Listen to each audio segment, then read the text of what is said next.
नमस्कार जय जगन्नाथ शुभ सकाळ आज हूँ जुलाई 6 तारिख सोमवार आसतु आज गुरुत्वपूर्ण खबर देखा आपण भल पाइबा स्वरूप गोटे गोटे लाइक निश्चय करदेवे आज प्रथम खबर कटिला 20 लाख ना राज्य में एसआर प्रक्रिया कटिला 20 लाख रु अधिक भोटर ना 20 लाख भोटर ना कटिला राज्य में चली एसआर प्रक्रिया कटि 20 लाख 14,000 भोटर ना नहीं सूचना देइछंती राज्य मुख्य निर्वाचन अधिकारी आरएस गोपालन से आहरी मध्य कहिसंती जे चिठा तालिका प्रस्तुत होई राजनीतिक दल को दिया जायछि 3,33,99,551 भोटर थिबा बेले 3,13,87,034 भोटर सेमानक फॉर्म दाखल करिसंती 20 लाख 14,000 लोकक नाम बाद पड़थिबा बेले एठी मध्यरु मृत व्यक्तिक संख्या 8,32,000 भोटर रहिसंती स्थानांतरित अनुपस्थित पई 10,07,000 भोटर तालिका एकाधिक स्थान रे पंजीकृत रहिछि सेही बोली 1,58,000 अन्य कारण 14,000 भोटर रही राज्य में 1,60,19,176 पुरुष भोटर थिबा बेले 1,53,65,083 जन महिला भोटर रही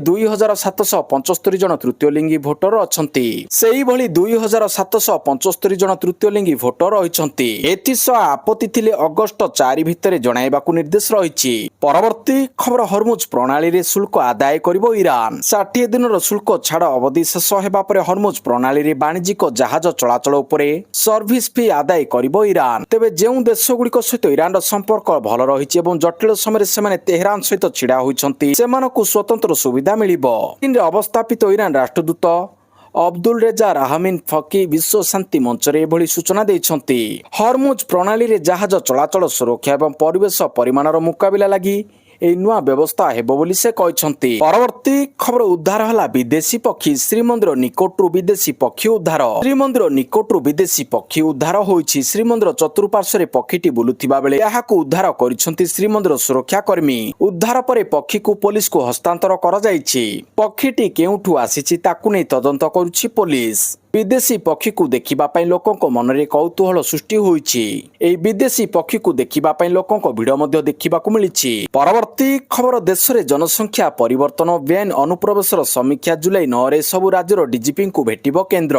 सारा देश रे घटुतिबा अस्वाभाविक जनसंख्या परिवर्तन एवं बेन अनुप्रवेश को नै केंद्र सरकार एबे एक्शन मोड रे प्रसंग आहरी भल भाव समीक्षा करने तथा एक कठोर रणनीति प्रस्तुत करने उद्देश्य जुलाई 9 तारिख में केंद्र गृह मंत्रालय पक्षर एक उच्चस्तरीय बैठक डक देशर समस्त राज्य तथा केंद्र शासित अंचल पुलिस महानिर्देशक डीजीपी एवं मंत्रालय वरिष्ठ अधिकारी माने एई बैठक में सामिल हेबे परवर्ती खबर इस्कन को गजपति चिठी शास्त्रीय तिथि अनुजाई स्नान यात्रा और रथयात्रा पालन पर इस्कन को गजपति चिठी शास्त्रीय तिथि अनुजाई स्नान यात्रा और रथयात्रा पालन करने इस्कन को गजपति चिठी विश्वव्यापी इस्कन मंदिर गुड़िक महाप्रभु श्री जगन्नाथ पवित्र स्नान यात्रा और रथयात्रा उत्सव को शास्त्रीय विधि एवं प्राचीन सनातन परंपरा अनुजाई पालन करने पुरी गजपति महाराजा दिव्य सिंह देव इस्कन गवर्निंग बॉडी कमिशन को एक जरूरी पत्र लिखिछंती श्री जगन्नाथ मंदिर परिचालना कमिटीर अध्यक्ष गजपति महाराजा निज चिठी रे स्पष्ट भाव उल्लेख करिसंती जे पवित्र शास्त्र और पुराण अनुसार श्री जगन्नाथ स्नान यात्रा केवल ज्येष्ठ पूर्णिमा तिथि रे एवं नव दिनात्मक रथयात्रा आषाढ़ शुल्क पक्ष द्वितीय तिथि रे अनुष्ठित हेबा आवश्यक देश बा काल परिस्थिति अनुसार पालन शैली रे किछि परिवर्तन करा जाय पारे मात्र महाप्रभुक मुख्य तिथि रे कौनसी परिवर्तन ग्रहणीय नुहे परवर्ती खबर मेटा को केंद्र नोटिस इंस्टाग्राम को सरकार को नोटिस तुरंत शिशु विज्ञापन हटाइबाकू निर्देश सोशल मीडिया प्लाटफॉर्म मेटा गत किछि दिन धरी खबर रे रहिछि प्रथम यूजर नेम फीचर्स जोगु व्हाट्सएप को सरकार पक्षरु नोटिस मिलिला एबे किंतु सरकार इंस्टाग्राम विरोध रे कठोर कार्यानुष्ठान ग्रहण करछंती सूचना अनुसार इलेक्ट्रोनिक्स एवं सूचना प्रजुक्ति विद्या मंत्री अश्विनी वैष्णव मंत्रालय अधिकारी मानकू मेटा को समन करबाकू निर्देश दैछंती मेटार सोशल मीडिया प्लाटफॉर्म इंस्टाग्राम रे शिशु संबंधी आपत्तिजनक किछि विज्ञापन शेयर करा जायछि जेउथि पई सरकार मेटा अधिकारी को समन जारी करबा 7 दिन मध्य एक विस्तृत स्पष्टीकरण सरकार मेटा को मागिछंती एथि सहित कंपनी याहाकू रोकिबा पई कोन पदक्षेप ग्रहण करिछि से नै मेटा को प्रश्न करिवो परवर्ती खबर कांग्रेस एमएलसी को दल बदल पई 20 कोटी दिया जायतिला बोली संजय राउतଙ୍କ दाबी महाराष्ट्र कांग्रेस रो विधान परिषद सदस्य एमएलसी धीरज ଲିଙ୍ଗାଡେଙ୍କୁ ଦଳବଦଳ କରିବାକୁ 20 କୋଟି ଟଙ୍କା ଯୋଜାଯାଇଥିଲା ବୋଲି ଶିବସେନା ୟୁବିଟି ନେତା ସଞ୍ଜୟ ରାଉତ ରବିବାର ଦାବି କରି ଚାଞ୍ଚଲ୍ୟ ସୃଷ୍ଟି କରିଛନ୍ତି। ମହାରାଷ୍ଟ୍ର ରାଜନୀତିରେ ଏବେ ବାରମ୍ବାର ଦଳବଦଳ ହେଉଥିବା ଦେଖିବାକୁ ମିଳିଥିବା ବେଳେ ଶିବସେନାର ରାଜ୍ୟସଭା ସାଂସଦଙ୍କ ଏହି ଦାବି ପୁଣି ଥରେ ରାଜନୀତିକୁ ଉଷ୍ମ କରିଥିଲା। ପରବର୍ତ୍ତୀ ଖବର ଶ୍ରୀଲଙ୍କାକୁ 10 ୱିକେଟରେ ହରାଇଲା ଭାରତ। ଦ୍ରୁତ ବୋଲର ଗୁର୍ନର ବ୍ରାଙ୍କ 10 ୱିକେଟ ବଳରେ ଶ୍ରୀଲଙ୍କା ବିପକ୍ଷ ଦ୍ୱିତୀୟ ଅନୌପଚାରିକ ଏ ଟେଷ୍ଟରୁ ଭାରତ 10 ୱିକେଟରେ ଜିତି ନେଇଛି। ଫଳରେ 2 ମ୍ୟାଚ୍ ବିଶିଷ୍ଟ ଏହି ଶୃଙ୍ଖଳାକୁ ଧ୍ରୁବ ଜୁରେଲଙ୍କ ଦଳ 1-0ରେ ଜିତି ନେଇଛି। ଏହି ଶୃଙ୍ଖଳାର ପ୍ରଥମ ନାଲି ବଲ୍ ମ୍ୟାଚ୍ ଅମୀମାଂସିତ ଭାବରେ ଶେଷ ହୋଇଥିଲା। ଏହି ମ୍ୟାଚ୍ ପ୍ରଥମ ପାଳି ବ୍ରାର 77 ରନ୍ ଦେଇ 4ଟି ୱିକେଟ୍ ନେଇ ବୋଲିଂ ସଫଳତା ପାଇଥିବା ବେଳେ ଦ୍ୱିତୀୟ ପାଳିରେ 68 ରନ୍ରେ 6 ୱିକେଟ୍ ଝାଡ଼ି ମ୍ୟାଚ୍ରେ ମୋଟ 10 ୱିକେଟ୍ ନେଇଥିଲେ। ତାଙ୍କର ଏହି ଚମତ୍କାର ବୋଲିଂ ପ୍ରଦର୍ଶନ ବଳରେ ଶେଷ ଦିନରେ ଶ୍ରୀଲଙ୍କାର ଦ୍ୱିତୀୟ ପାଳି 209ରେ ସୀମିତ ରହିଥିଲା। ଫଳରେ ଭାରତ ସମ୍ମୁଖରେ ମାତ୍ର 33 ରନ୍ ବିଜୟ ଲକ୍ଷ୍ୟ ରହିଥିଲା। ପରବର୍ତ୍ତୀ ଖବର ଭାରତ ବ୍ରିଟେନ ମୁକ୍ତ ବାଣିଜ୍ୟ ରାଜିନାମା। ଭାରତ ବ୍ରିଟେନ ମଧ୍ୟରେ ବ୍ୟାପକ ଅର୍ଥନୀତି ଓ ବାଣିଜ୍ୟ ରାଜିନାମା ଆସନ୍ତା 15 ତାରିଖରୁ କାର୍ଯ୍ୟକାରୀ ହେବ। ଏହା ପୂର୍ବରୁ କେନ୍ଦ୍ର ସରକାର ନୂଆ ନିୟମ ସଂକ୍ରାନ୍ତ ବିଜ୍ଞପ୍ତି ଜାରି କରିଛନ୍ତି। ସରକାର ଏଥିରେ ସ୍ପଷ୍ଟ କରିଦେଇଛନ୍ତି ଯେ କୌଣସି ସାମଗ୍ରୀ ଉପରେ କେବଳ ମେଡ୍ ଇନ୍ ଇଣ୍ଡିଆ ବା ମେଡ୍ ଇନ୍ ୟୁକେ ଲେଖିଦେଲେ ଟିକସ ରିହାତି ବା ଛାଡ଼ ମିଳିବ ନାହିଁ। ଶୁଳ୍କ ରିହାତି ବା ଛାଡ଼ ସୁବିଧା ପାଇବା ପାଇଁ ସାମଗ୍ରୀ ଗୁଡ଼ିକ ସମ୍ପୂର୍ଣ୍ଣ ରୂପରେ ଭାରତ କିମ୍ବା ବ୍ରିଟେନରେ ନିର୍ମିତ ହୋଇଥିବା ଆବଶ୍ୟକ। ପରବର୍ତ୍ତୀ ଖବର ବଦଳିଲା ନିଷ୍ପତ୍ତି, ବଡ଼ଦାଣ୍ଡରେ ମିଳିବ ରନ୍ଧା ଖାଦ୍ୟ। ରଥଯାତ୍ରାରେ ଖାଦ୍ୟ ବଣ୍ଟନ ନିଷ୍ପତ୍ତି ବଦଳାଇଲା ପ୍ରଶାସନ। ରଥଯାତ୍ରାରେ ଖାଦ୍ୟ ବଣ୍ଟନ ନିଷ୍ପତ୍ତି ବଦଳାଇଲା ପ୍ରଶାସନ। ମାର୍କେଟ ଛକରୁ ଶରଧାବାଲି ଭିତରେ ରନ୍ଧା ଓ ଶୁଖିଲା ଖାଦ୍ୟ ଦିଆଯିବ। ନିଷ୍ପତ୍ତି ବଦଳାଇଲେ ପ୍ରଶାସନ। ରଥଯାତ୍ରାରେ ବଡ଼ଦାଣ୍ଡ ମାର୍କେଟ ଛକରୁ ଶରଧାବାଲି ଭିତରେ ରନ୍ଧା ଓ ଶୁଖିଲା ଖାଦ୍ୟ ବଣ୍ଟାଯିବ। ଆଗ୍ରହୀ ସଂସ୍ଥା ଓ ବ୍ୟକ୍ତି ବିଶେଷ ପ୍ରଶାସନିକ ଅନୁମତି ନେଇ ମାର୍କେଟ ଛକଠାରୁ ଗୁଣ୍ଡିଚା ମନ୍ଦିର ପର୍ଯ୍ୟନ୍ତ ପ୍ରଶାସନ ପକ୍ଷରୁ ସ୍ଥିରୀକୃତ ସ୍ଥାନରେ ରନ୍ଧା ଓ ଶୁଖିଲା ଖାଦ୍ୟ ବଣ୍ଟନ କରିପାରିବେ। ମାତ୍ର ଶ୍ରୀମନ୍ଦିର ଠାରୁ ମାର୍କେଟ ଛକ ପର୍ଯ୍ୟନ୍ତ ବଡ଼ଦାଣ୍ଡରେ କୌଣସି ରନ୍ଧା ଖାଦ୍ୟ ପରିବେଷଣ କରାଯାଇ ପାରିବ ନାହିଁ। କେବଳ ଶୁଖିଲା ଖାଦ୍ୟ ବଣ୍ଟନ କରାଯିବ ବୋଲି ନିଷ୍ପତ୍ତି ନିଆଯାଇଛି। ଏହି ନିଷ୍ପତ୍ତି ଫଳରେ ଶ୍ରଦ୍ଧାଳୁମାନେ ବିଶେଷ ଉପକୃତ ହୋଇପାରିବେ ବୋଲି ମହାନଗର ନିଗମ ପକ୍ଷରୁ ସ୍ପଷ୍ଟ କରାଯାଇଛି। ପରବର୍ତ୍ତୀ ଖବର 3 ଥର ବିବାହ କରିଥିବା ଏବଂ ପିଲାମାନଙ୍କୁ ଟିକା ଦେଇନଥିବା ଲୋକଙ୍କୁ ସରକାରୀ ଯୋଜନା ମନା। ଶୁଭେନ୍ଦୁ ଅଧିକାରୀଙ୍କ ବଡ଼ ଘୋଷଣା। ପଶ୍ଚିମବଙ୍ଗର ମୁଖ୍ୟମନ୍ତ୍ରୀ ଶୁଭେନ୍ଦୁ ଅଧିକାରୀ ଘୋଷଣା କରିଛନ୍ତି ଯେ ଯେଉଁମାନେ 2 ଥରରୁ ଅଧିକ ଥର ବିବାହ କରିଛନ୍ତି, ଯେଉଁମାନେ ସେମାନଙ୍କ ପିଲାମାନଙ୍କୁ ବାଧ୍ୟତାମୂଳକ ଟିକାକରଣ ଦେବାକୁ ମନା କରିଛନ୍ତି, ଯେଉଁମାନେ ସରକାରୀ ସ୍କୁଲରୁ କିଛି ଧାର୍ମିକ ଶିକ୍ଷାନୁଷ୍ଠାନକୁ ସ୍ଥାନାନ୍ତରିତ ହୋଇଛନ୍ତି କିମ୍ବା ଯେଉଁମାନେ ନାଗରିକ ନୁହନ୍ତି ସେମାନେ ରାଜ୍ୟରେ ସାମାଜିକ କଲ୍ୟାଣ ଯୋଜନା ପାଇଁ ଯୋଗ୍ୟ ରହିବେ ନାହିଁ। ଏହି ସୁବିଧାଗୁଡ଼ିକ କେବଳ ପ୍ରକୃତରେ ଯୋଗ୍ୟ ଏବଂ ଅଭାବୀ ଲୋକଙ୍କ ପାଇଁ ଉଦ୍ଦିଷ୍ଟ। କୌଣସି ଅଣ ଭାରତୀୟ ଏହି ସୁବିଧା ପାଇବେ ନାହିଁ। ପରବର୍ତ୍ତୀ ଖବର ରଥଯାତ୍ରା ଦେଖିବା ପାଇଁ ପଦ୍ମ ବିଜେତାଙ୍କୁ ମୁଖ୍ୟମନ୍ତ୍ରୀଙ୍କ ନିମନ୍ତ୍ରଣ। ରାଜ୍ୟର ସମସ୍ତ ପଦ୍ମ ପୁରସ୍କାର ବିଜେତାଙ୍କୁ ଚଳିତ ବର୍ଷ ରଥଯାତ୍ରା ଦେଖିବା ପାଇଁ ମୁଖ୍ୟମନ୍ତ୍ରୀ ମୋହନ ଚରଣ ମାଝୀ ନିମନ୍ତ୍ରଣ କରିଛନ୍ତି। ପତ୍ର ଲେଖି ମୁଖ୍ୟମନ୍ତ୍ରୀ ଶ୍ରୀ ମାଝୀ କହିଛନ୍ତି, ଦେଶ ଓ ସମାଜ ପ୍ରତି ଆପଣମାନଙ୍କ ଅବଦାନ ପାଇଁ ଓଡ଼ିଶା ଗର୍ବିତ। କର୍ମକ୍ଷେତ୍ରରେ ଆପଣଙ୍କ ଦକ୍ଷତା, ନିଷ୍ଠା ଏବଂ ଆଦର୍ଶ ସେବା ଯୋଗୁଁ ଦେଶ ଆପଣଙ୍କୁ ପଦ୍ମ ପୁରସ୍କାରରେ ସମ୍ମାନିତ କରିଛି।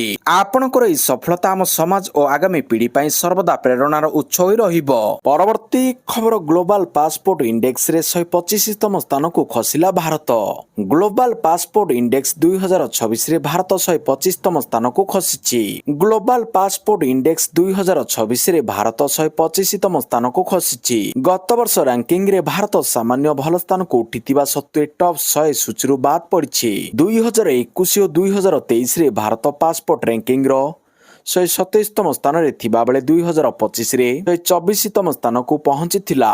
ଏବେ ଭାରତୀୟ ପାସପୋର୍ଟରେ 26ଟି ଦେଶକୁ ବିନା ଭିସାରେ ଯାତ୍ରା କରିହେବ। ଭାରତୀୟ ପାସପୋର୍ଟ ରାଙ୍କିଙ୍ଗ ନାମିବିଆଠୁ ତଳେ ଓ ଫିଲିପାଇନ୍ସ, ମରକୋ ଏବଂ ଉଜବେକିସ୍ତାନ ଭଳି ଦେଶଙ୍କ ପଛରେ ରହିଛି। ଭାରତୀୟ ପାସପୋର୍ଟଧାରୀ Bhutan, Nepal, Jamaica, Macau, Palestine, ନ୍ୟୁଟିସିଆ, ଅଙ୍ଗୋଲା ଓ ବାରବାଡୋସ୍ ଭଳି ଦେଶକୁ ବିନା ଭିସା ଅଥବା ଭିସା ଅନ୍ ଆରାଇଭଲରେ ଯାତ୍ରା କରାଇ ପାରିବେ। ପରବର୍ତ୍ତୀ ଖବର ଗ୍ୟାସ୍ ଭଣ୍ଡାର ସୃଷ୍ଟି କରାଯିବ, ସଙ୍କଟ ସମୟରେ ବ୍ୟବହାର ହେବ। ଅଶୋଧିତ ତୈଳ ଭଳି ପ୍ରାକୃତିକ ଗ୍ୟାସ୍ ଗଚ୍ଛିତ ରଖିବା ଲାଗି ନୂଆ ଭଣ୍ଡାର ସୃଷ୍ଟି କରିବାକୁ ଭାରତ ସରକାର ଲକ୍ଷ୍ୟ ରଖିଛନ୍ତି। ମଧ୍ୟପ୍ରାଚ୍ୟ ଯୁଦ୍ଧ ପରେ ଯୋଗାଣରେ ଦେଖାଦେଇଥିବା ସମସ୍ୟାକୁ ଦୃଷ୍ଟି ରଖି ସରକାର ନିଜ ପାଖରେ କିଛି ଦିନର ଗ୍ୟାସ୍ ଗଚ୍ଛିତ ରଖିବାକୁ ଚାହୁଁଛନ୍ତି। ସେଥିପାଇଁ ତୈଳ କମ୍ପାନୀଗୁଡ଼ିକ ବିଭିନ୍ନ ବିକଳ୍ପ ଉପରେ ବିଚାର କରୁଛନ୍ତି। ଭୂତଳ ଗୁମ୍ଫା କିମ୍ବା ଭୂପୃଷ୍ଠ ଉପରେ କ୍ରାୟୋଜେନିକ ଏଲଏନଜି ଟ୍ୟାଙ୍କରରେ ଗ୍ୟାସ୍ ରହିବ। ଖାଲି ହୋଇଯାଇଥିବା ଗ୍ୟାସ୍ କ୍ଷେତ୍ରରେ ମଧ୍ୟ ଗ୍ୟାସ୍ ଭର୍ତ୍ତି କରିବା ସମ୍ପର୍କରେ ଆଲୋଚନା କରାଯାଉଛି। ପରବର୍ତ୍ତୀ ଖବର ଭୂଦାନ ଜମିର ବଣ୍ଟନ ଏବଂ ମ୍ୟୁଟେସନ ଉପରେ ପରବର୍ତ୍ତୀ ନିର୍ଦ୍ଦେଶ ପର୍ଯ୍ୟନ୍ତ ସ୍ଥଗିତାଦେଶ। ସମସ୍ତ ଆରଡିସି ଏବଂ ଜିଲ୍ଲାପାଳଙ୍କୁ ରାଜସ୍ୱ ସଚିବଙ୍କ ଚିଠି।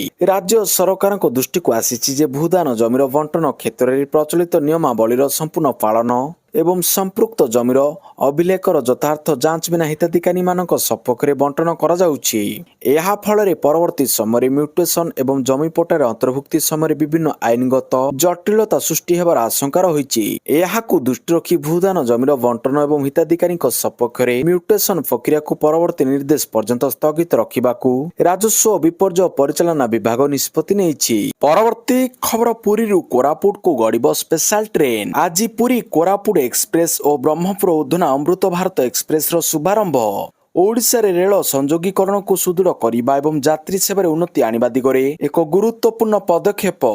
ଆଜି ପୁରୀ ରେଳ ଷ୍ଟେସନରୁ ପୁରୀ କୋରାପୁଟ ଉଦ୍ଘାଟନୀ ସ୍ପେଶାଲ ଏବଂ ବ୍ରହ୍ମପୁର ରେଳ ଷ୍ଟେସନରୁ ବ୍ରହ୍ମପୁର ଉଧନା ଅମୃତ ଭାରତ ଏକ୍ସପ୍ରେସ ଟ୍ରେନ୍ ଉଦ୍ଘାଟନୀ ସ୍ପେଶାଲ ଟ୍ରେନ୍ ଗଡ଼ିବ। ମୁଖ୍ୟମନ୍ତ୍ରୀ ମୋହନ ଚରଣ ମାଝୀ ଏବଂ ରେଳ ସୂଚନା ଏବଂ ପ୍ରସାରଣ ତଥା ଇଲେକ୍ଟ୍ରୋନିକ୍ସ ଏବଂ ସୂଚନା ପ୍ରଯୁକ୍ତି ବିଦ୍ୟା ମନ୍ତ୍ରୀ ଅଶ୍ୱିନୀ ବୈଷ୍ଣବ ସବୁଜ ପତାକା ଦେଖାଇ ଶୁଭାରମ୍ଭ କରିବେ। ପୂର୍ବରୁ ସପ୍ତାହକୁ 3 ଦିନ ଚାଲୁଥିବା ବ୍ରହ୍ମପୁର ଉଧନା ଅମୃତ ଭାରତ ଏକ୍ସପ୍ରେସ ଏଣିକି ପ୍ରତିଦିନ ଚାଲିବ। ଏହି ଦୁଇଟି ଗୁରୁତ୍ୱପୂର୍ଣ୍ଣ ଯାତ୍ରୀବାହୀ ସେବା ଓଡ଼ିଶା ଭିତରେ ଏବଂ ଓଡ଼ିଶା ସହିତ ପଶ୍ଚିମ ଭାରତର ସଂଯୋଗୀକରଣକୁ ଯଥେଷ୍ଟ ଉନ୍ନତ କରିବ। ଏଥିସହିତ ପର୍ଯ୍ୟଟନ ବାଣିଜ୍ୟ ନିଯୁକ୍ତି ସୁଯୋଗ ଏବଂ ଆଞ୍ଚଳିକ ସାମାଜିକ ଅର୍ଥନୈତିକ ବିକାଶକୁ ପ୍ରୋତ୍ସାହିତ କରିବ। ପରବର୍ତ୍ତୀ ଖବର ଆଜି ପ୍ରଧାନମନ୍ତ୍ରୀଙ୍କ 3 ଦିନିଆ ଇଣ୍ଡୋନେସିଆ ଗସ୍ତ। ଭାରତର ବିକାଶମୂଳକ ସମାଧାନକୁ ନେଇ ଆଶାବାଦୀ ଇଣ୍ଡୋନେସିଆ। ଆଜିଠାରୁ ପ୍ରଧାନମନ୍ତ୍ରୀ ନରେନ୍ଦ୍ର ମୋଦିଙ୍କ 3 ଦିନିଆ ଇଣ୍ଡୋନେସିଆ ଗସ୍ତ ଆରମ୍ଭ ହେବାକୁ ଯାଉଛି। ଦୁଇ ଦେଶ ମଧ୍ୟରେ ସହଭାଗିତାକୁ ଅଧିକ ମଜବୁତ କରିବା ଏହି ଗସ୍ତର ମୂଳ ଉଦ୍ଦେଶ୍ୟ ରହିଛି। ଇଣ୍ଡୋନେସିଆ ପ୍ରଧାନମନ୍ତ୍ରୀ ମୋଦିଙ୍କ ଏହି ଗସ୍ତକୁ ନେଇ ଅନେକ ଆଶାବାଦୀ ରହିଛନ୍ତି। ଖାଦ୍ୟ ସୁରକ୍ଷା ଠାରୁ ଆରମ୍ଭ କରି ଡିଜିଟାଲ ନବ ସୃଜନର ବ୍ୟବହାର ଏବଂ ଭାରତର ବିକାଶମୂଳକ ସମାଧାନଗୁଡ଼ିକୁ ନିଜ ବିକାଶର ଉତ୍ସ ଭାବରେ ଗ୍ରହଣ କରିବା ପାଇଁ ଏହି ଗସ୍ତ ମାର୍ଗ ପ୍ରଶସ୍ତ କରିବ ବୋଲି ଇଣ୍ଡୋନେସିଆ ଆଶାବାଦୀ ରହିଛି। ପରବର୍ତ୍ତୀ ଖବର ସମବାୟ କ୍ଷେତ୍ରକୁ ମିଳିବ ନୂଆ ଗତି। ପଞ୍ଚମ ପ୍ରତିଷ୍ଠା ଦିବସରେ ଅମିତ ଶାହ କରିବେ ବିଭିନ୍ନ ପ୍ରକଳ୍ପର ଲୋକାର୍ପଣ। କେନ୍ଦ୍ର ଗୃହ ତଥା ସମବାୟ ମନ୍ତ୍ରୀ ଶ୍ରୀ ଅମିତ ଶାହ ଆଜି ନୂଆଦିଲ୍ଲୀର ଭାରତ ମଣ୍ଡପମରେ ସମବାୟ ମନ୍ତ୍ରାଳୟର ପଞ୍ଚମ ପ୍ରତିଷ୍ଠା ଦିବସ ସମାରୋହରେ ଯୋଗଦେବେ। ଏହି ସମାରୋହ ପ୍ରଧାନମନ୍ତ୍ରୀ ଶ୍ରୀ ନରେନ୍ଦ୍ର ମୋଦିଙ୍କ ସହକାର ସେ ସମୃଦ୍ଧିର ପରିକଳ୍ପନା ଅନୁରୂପ ଏବଂ ଶ୍ରୀ ଅମିତ ଶାହଙ୍କ ନେତୃତ୍ୱରେ ଅନୁଷ୍ଠିତ ହେବ, ଯିଏ ସମବାୟ କ୍ଷେତ୍ରକୁ ଅଧିକ ସ୍ୱଚ୍ଛତା, ପ୍ରଯୁକ୍ତି ବିଦ୍ୟା ଗ୍ରହଣ, ସଂସ୍ଥାଗତ ସୁଦୃଢ଼ୀକରଣ ଏବଂ ତୃଣମୂଳ ସଶକ୍ତିକରଣ ଦିଗରେ ମାର୍ଗଦର୍ଶନ କରିଛନ୍ତି। ପରବର୍ତ୍ତୀ ଖବର ସାଂସଦ ସମ୍ବିତ ପାତ୍ରଙ୍କ ହ୍ୱାଟ୍ସଆପ୍ ହ୍ୟାକ୍। ପୁରୀ ବିଜେପି ସାଂସଦ ସମ୍ବିତ ପାତ୍ରଙ୍କ ହ୍ୱାଟ୍ସଆପ୍ ଆକାଉଣ୍ଟ ହ୍ୟାକ୍ ହୋଇଯାଇଛି। ଏହାପରେ ହ୍ୟାକରମାନେ ତାଙ୍କ ନମ୍ବରକୁ ଅନେକ ଲୋକଙ୍କୁ ମେସେଜ ପଠାଇ ଟଙ୍କା ମାଗିଥିଲେ। ହ୍ୟାକରମାନେ ଲେଖିଥିଲେ ଯେ ତାଙ୍କର ୟୁପିଆଇ କାମ କରୁନାହିଁ ଏବଂ ତାଙ୍କୁ ତୁରନ୍ତ 65,000 ଟଙ୍କାର ଆବଶ୍ୟକତା ଅଛି। ସାଂସଦ ସମ୍ବିତ ପାତ୍ର ଏହା ଜାଣିବା ପରେ ନିଜର ଏକ୍ସ ଆକାଉଣ୍ଟରେ ପୋଷ୍ଟ କରି ସମସ୍ତଙ୍କୁ ସତର୍କ କରାଇଥିଲେ। ସେ ଲେଖିଥିଲେ, ମୋର ହ୍ୱାଟ୍ସଆପ୍ ନମ୍ବର ହ୍ୟାକ୍ ହୋଇଯାଇଛି। ମୋ ନମ୍ବରରୁ ମେସେଜ ପଠାଯାଇ ଟଙ୍କା ମଗାଯାଉଛି। ଏହିସବୁ ମେସେଜ ଫେକ୍। ଏହି ସମ୍ପର୍କରେ ସେ ପୋଲିସ ଅଧିକାରୀମାନଙ୍କୁ ସୂଚନା ଦେଇଥିଲେ। ଲୋକଙ୍କୁ ତାଙ୍କ ନମ୍ବରରୁ ଆସୁଥିବା କୌଣସି ବି ମେସେଜ ବା ଟଙ୍କା ମାଗିବା ଅନୁରୋଧ ଉପରେ ବିଶ୍ୱାସ ନ କରିବାକୁ ଅପିଲ କରିଥିଲେ। ଅନେକ ୟୁଜର ଏହାର ସ୍କ୍ରିନଶଟ ସେୟାର କରିଛନ୍ତି।